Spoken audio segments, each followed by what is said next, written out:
Kemudian kita lanjut, kita lihat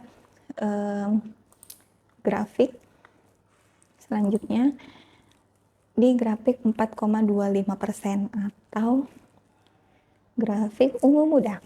Nah, grafik ungu muda ini kita lihat fase puncaknya. Nah, fase puncaknya itu lebih lama, lebih stabil di angka 4-8 jam. Tapi dia itu untuk mencapai titik jenuhnya itu masih sangat panjang untuk ke nolnya itu. Jadi biasanya cairan 4,25% ini kita gunakan pada pasien yang perjalanan jauh, misal dia membutuhkan perjalanan 6-12 jam, itu biasanya kita sarankan untuk menggunakan cairan dengan dosis 4,25%. Nah, karena titik puncaknya itu lebih lama, maka cairan yang ada di tubuhnya itu lebih banyak pula yang terkuras atau terambil. Itu sekitar 600-800 mili yang akan terambil.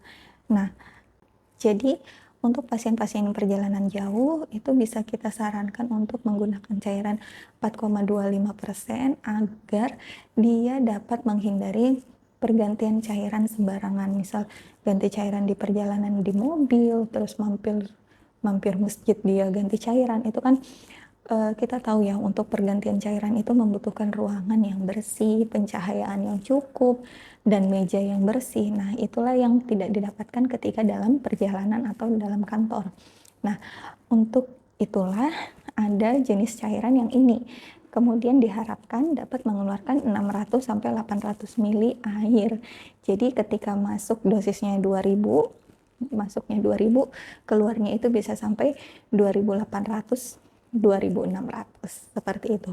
Ada pula cairan yang dosisnya 7,5. Ada juga cairan yang isinya nutrisi atau nutrineal. Ada juga cairannya yang berisi iodextrin, nah, dan lain-lain. Banyak sekali jenis cairan yang tersedia sebenarnya. Namun itu kembali lagi ke kebutuhan pasien, bagaimana pasien itu membutuhkannya, bagaimana penggunaannya sehari-hari, bagaimana aktivitasnya sehari-hari, kita fleksibel aja gitu. Kalau nih pasien misal ngomong, "Mbak, aku mau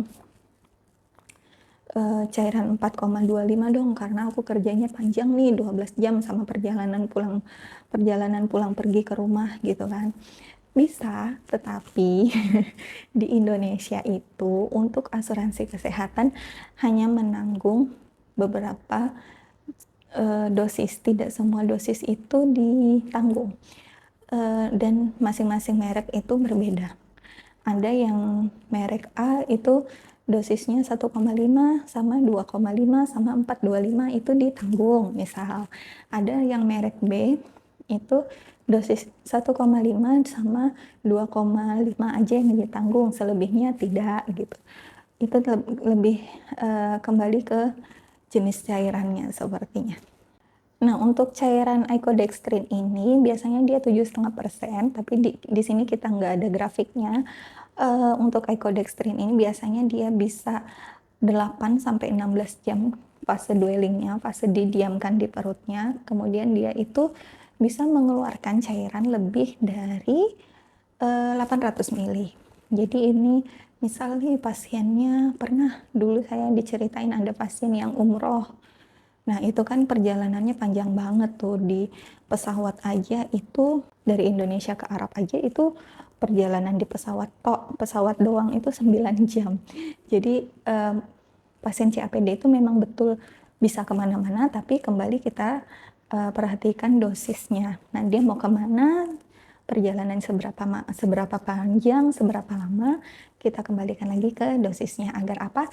Tidak udem, tidak bengkak, dan cairan yang keluar maksimal. Begitu juga dengan racunnya.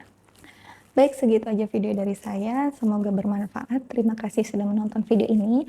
Jika kalian ada saran, saya ingin membahas tentang suatu masalah kesehatan CAPD atau HD atau masalah lainnya tentang kesehatan ginjal, silakan tulis di kolom komentar. Terima kasih sudah menonton video ini. Wassalamualaikum warahmatullahi wabarakatuh.